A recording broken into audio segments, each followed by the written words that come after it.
Voici une bien belle pizza.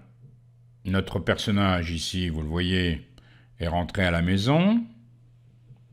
Il veut prendre un morceau de cette pizza. Il décide donc de prendre une portion de cette pizza.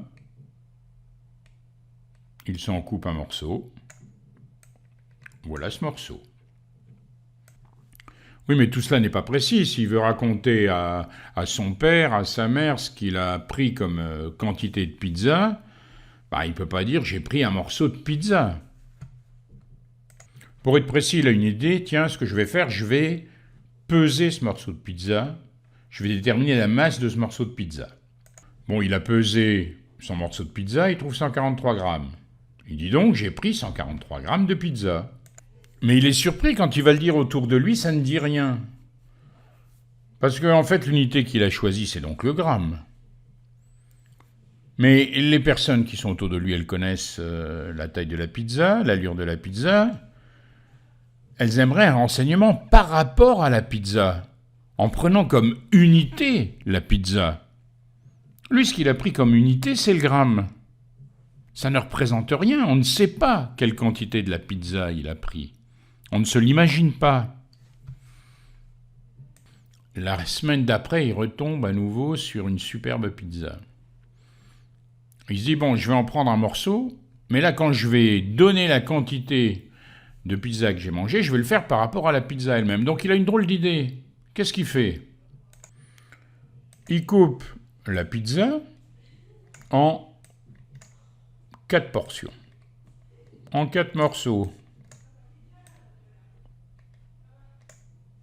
Et bien sûr, qu'est-ce qu'il fait?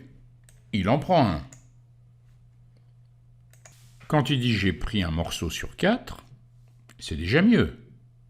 Il est en train d'exprimer la quantité par rapport à la pizza. Son unité, c'est la pizza entière.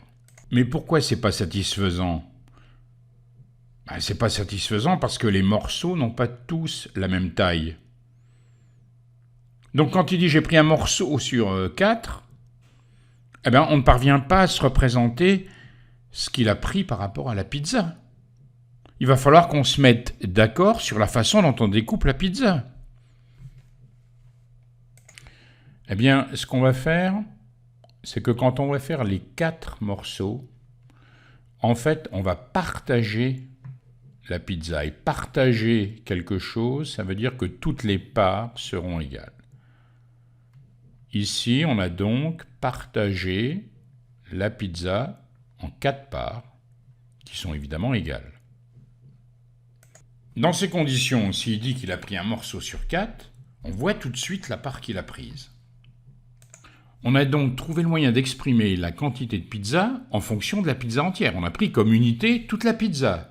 La seule condition, c'est qu'il faut qu'au départ, ça soit coupé de façon égale, c'est-à-dire ça soit partagé. Quand vous prenez un bout de pizza, vous rompez d'abord la pizza. Rompu, en latin, ça vient de fractio. Fractio, ça vous rappelle quelque chose, évidemment, fraction. Quand vous prenez un morceau de pizza, un bout de pizza, vous prenez ce qu'on appelle une fraction de pizza. Donc cette fraction ici, comment on va l'exprimer en mathématiques? On va dire qu'on prend une part sur 4. On va l'écrire comment? Une part, je prends, sur combien? Sur 4 parts. 1 sur 4. Donc en mathématiques, comment s'écrit une fraction? C'est le nombre de parts concernées, le nombre de parts prises ici, de pizza, sur, le trait de fraction, vous le voyez, sur le nombre total de parts. Vous avez tous déjà entendu un quart d'heure. Qu'est-ce que c'est qu'un quart d'heure? C'est une heure qui a été divisée en 4. Donc dans le cas particulier où vous avez 4 comme nombre total de parts, on va ici dire qu'on a un quart de pizza. Si on avait pris 3 morceaux de pizza, on aurait 3 quarts de pizza. Exprimons à chaque fois ce qui a été pris par une fraction. Ici, on a une pizza qui est coupée en 2. Donc on a pris une part sur 2. On voit bien dans ce premier cas qu'on a mangé la moitié de la pizza. vous diriez que vous prenez une demi-pizza. Donc ça se lit ici 1,5. À la place de dire 1 sur 2, vous pouvez dire 1,5. Dans le cas suivant, la pizza, elle est coupée en 3. 3 parts égales. Et on prend 2 parts. La fraction, c'est donc 2 sur 3. Quand on divise en 3 parties égales, on obtient ce qu'on appelle des tiers. Donc ici, on a combien de tiers? 2 tiers.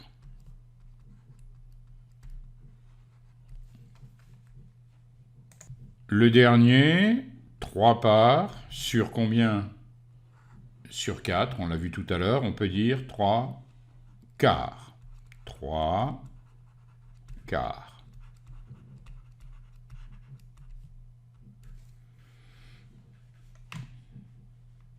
Vous voyez la fraction là qui se trouve en dessous? 4 sur 5. On le lit aussi 4 cinquièmes. Tout à l'heure, on avait 3 sur 4, qu'on avait lu 3 quarts, on aurait pu le lire 3 quatrièmes. 2 tiers, on aurait pu le lire 2 troisièmes. Si vous aviez 7 sur 12, on lirait 7 douzièmes. Pour bien distinguer le nombre du dessus, au-dessus du trait de fraction, ici c'est 4, du nombre du dessous, ici 5. Pour une fois pour toutes, essayez de ne pas confondre ces noms qui sont un peu compliqués. On va faire ce qu'on appelle de l'étymologie. On va regarder un peu l'origine de ces deux mots. Alors, le premier mot, il vient du latin numerator. Numerator, c'est celui, ou bien celle bien sûr, qui compte. Le deuxième mot, dénominator. Dénominator, c'est celui ou celle qui désigne. C'est le chef. C'est celui qui décide. Si vous regardez la fraction 4 cinquièmes, on a découpé l'unité en 5. C'est le plus important. C'est celui qui désigne, celui qui décide, qui va d'abord couper votre pizza, si on prend l'exemple de la pizza, en parts égales. Après, vous compterez les morceaux. Donc, quand j'ai 4 sur 5, 4, c'est le numérateur, 5, c'est le dénominateur.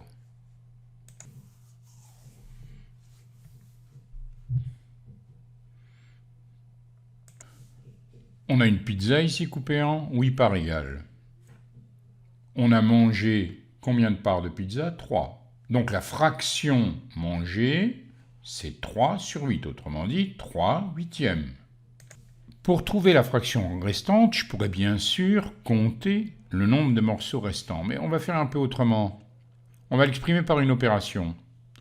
Quand j'ai ma pizza entière ici, puisque tout se passe par rapport à la pizza, quand on exprime la quantité de pizza, on l'exprime par rapport à la pizza entière. Notre unité, c'est la pizza. Donc si je veux exprimer cette pizza entière par un nombre, c'est bien 1. Donc si je voulais calculer la fraction restante, si j'avais une opération à faire, ce serait 1, toute ma pizza, moins 3 huitièmes. Mais j'ai ici 3 huitièmes. Bon, je comprends ce que c'est 3 parts d'une pizza coupée en 8. Mais là, j'ai 1. Je ne peux pas enlever ainsi des huitièmes à 1. Je peux exprimer 1 en fonction des huitièmes. Il y a combien de huitièmes dans une pizza? Il y en a forcément 8 huitièmes.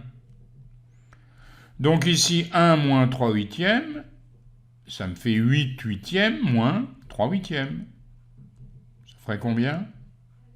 Évidemment, 5 huitièmes.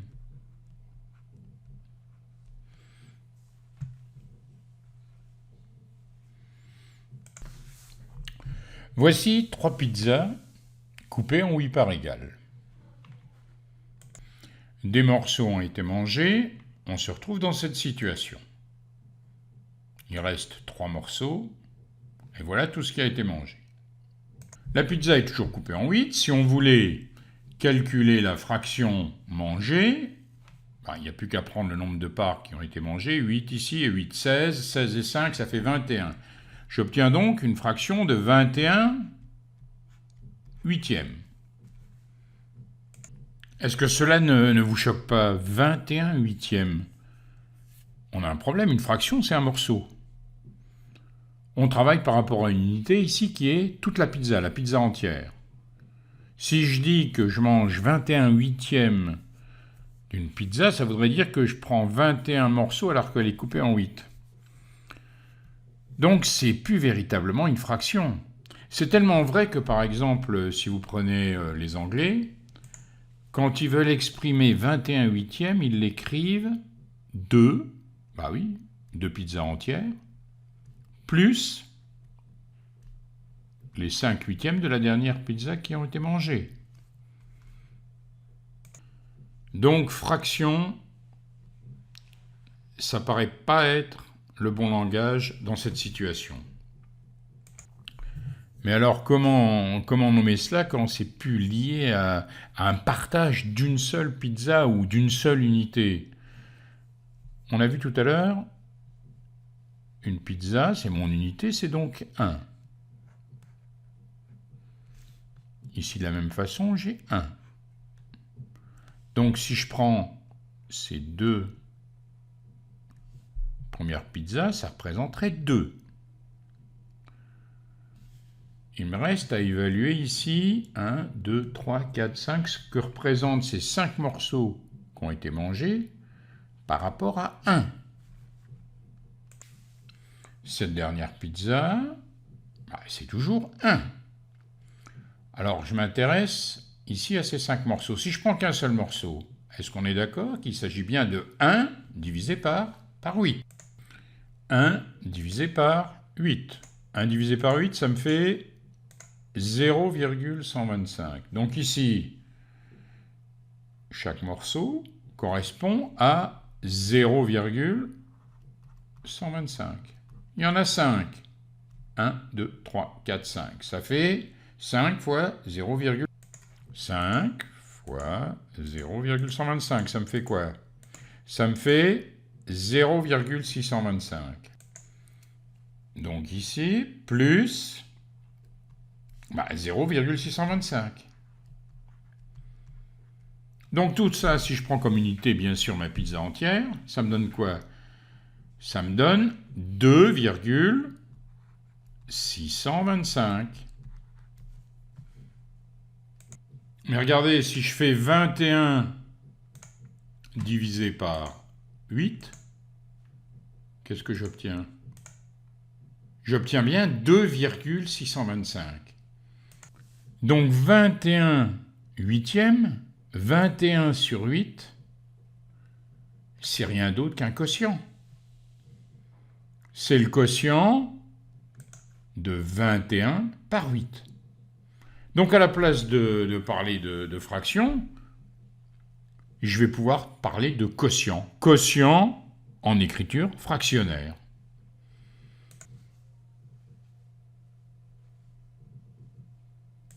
Compare les quotients à 1. 7 douzièmes, 7 sur 12, c'est forcément inférieur à 1. Pourquoi? Le numérateur 7, il est plus petit que le dénominateur. Il y a plus de parts disponibles que de parts qu'on prend. 9 neuvièmes, 9 sur 9, c'est égal à 1. Si je faisais 9 divisé par 9, ça fait 1, bien sûr. 15 septièmes, 15 sur 7, le numérateur est plus grand que le dénominateur, c'est donc supérieur à 1. 2 tiers, bien sûr, inférieur à 1. On peut se servir de l'écriture fractionnaire parfois pour graduer une demi-droite. Par exemple, ici, vous avez un quadrillage qui a été fait. Vous avez un repère OI, vous le voyez. L'abscisse de I, bien sûr, c'est 1. L'abscisse de O, c'est 0.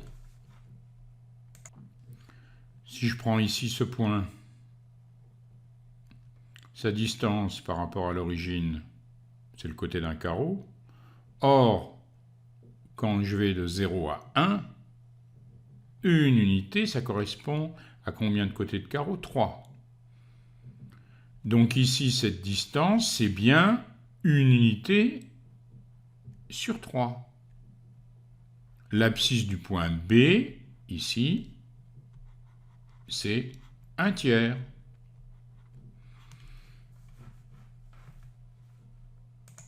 Je veux placer le point C d'abscisse 7/3. 1/3, 2/3, 3/3. C'est 1 bien sûr. 4/3, 5/3, 6/3, 7/3. Voici le point C. Voici deux pizzas identiques. La première est coupée en 8. La deuxième, elle est coupée 2 fois plus. Elle est coupée en 16 parties égales. Si je prends, je vais hachurer ici cette partie. 3 morceaux.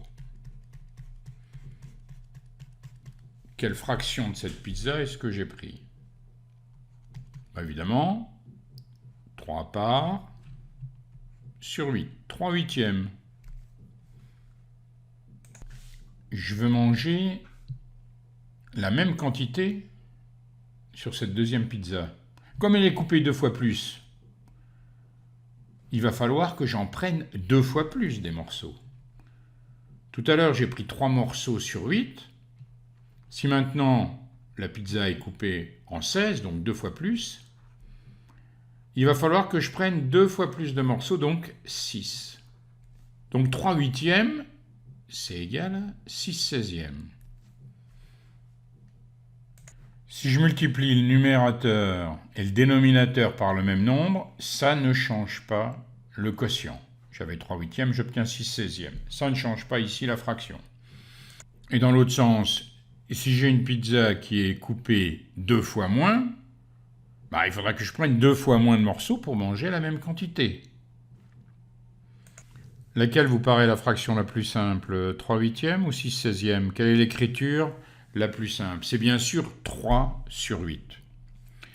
Donc on dit à ce moment-là qu'on a simplifié la fraction.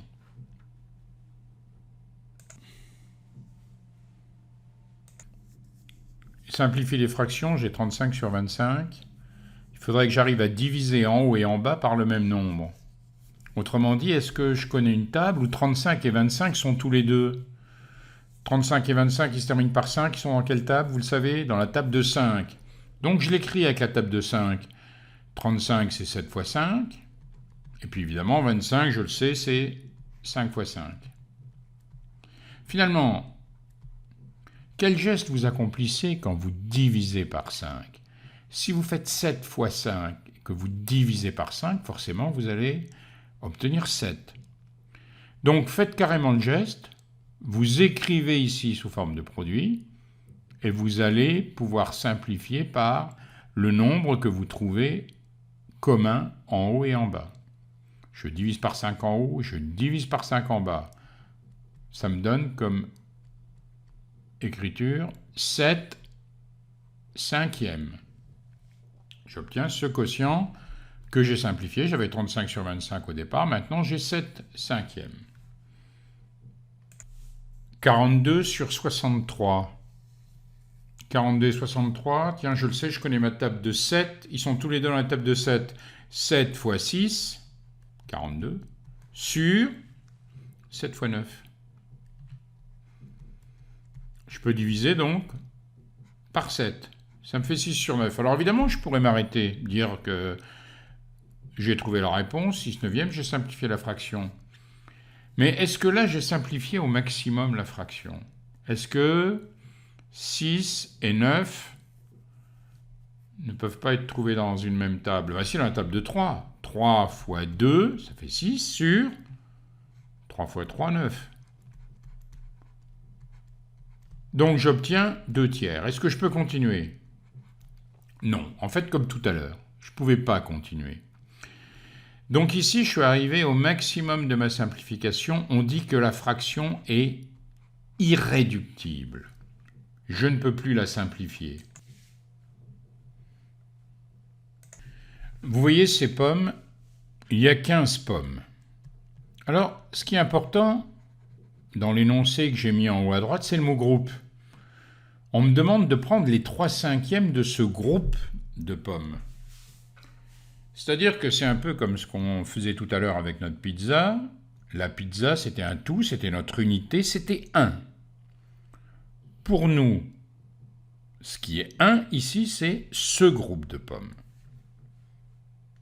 Donc je peux m'y prendre de la façon suivante. Je vais diviser mon groupe ici par ce groupe qui correspond à 15 pommes par 5. Et ensuite, je multiplierai par 3.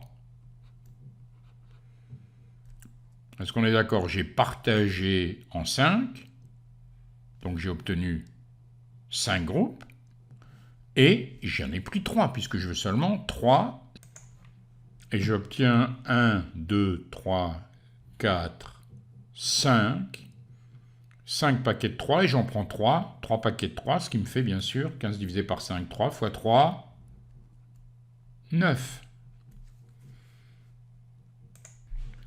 Comme nous l'avions vu tout à l'heure pour nos 3 pizzas coupées en 8, on pourrait très bien commencer par faire la multiplication. 15 multiplié par 3, et ensuite seulement divisé par 5. 15 fois 3, ça me fait quoi? 45, divisé par 5, ça me fait bien sûr le même résultat, 9. Deux méthodes. Alors en fait, quand vous prenez une fraction d'une quantité, c'est ce 2 qui est important. Ce 2, en langage mathématique, il se traduit par multiplier. Donc 3 cinquièmes, 2, c'est 15 pommes, de ce groupe de pommes, c'est 3 cinquièmes fois 15. Donc deux méthodes, comme on vient de le voir. Soit on commence par la division, parce qu'en fait, quand j'ai ce trait de fraction, c'est rien d'autre, vous vous souvenez que le signe de la division. Ici, vous avez le signe de la multiplication. Si vous décidez de démarrer par la division, ça vous fait bien 15 divisé par 5, et après vous multipliez par 3. Ou bien, vous commencez par la multiplication, 15 fois 3, et ensuite seulement, vous divisez par 5. On veut calculer 3 quarts de 28, c'est rien d'autre que 3 quarts fois 28. Première méthode, je commence par la division, 28 divisé par 4, et ensuite seulement je multiplie par 3, 28 divisé par 4, et après je multiplie par 3, ça me fait 28 divisé par 4, 7 fois 3, 21. Deuxième méthode, je commence par la multiplication, 28 fois 3, et seulement après je divise par 4. Ça me fait 84 divisé par 4, ça me fait bien sûr 21.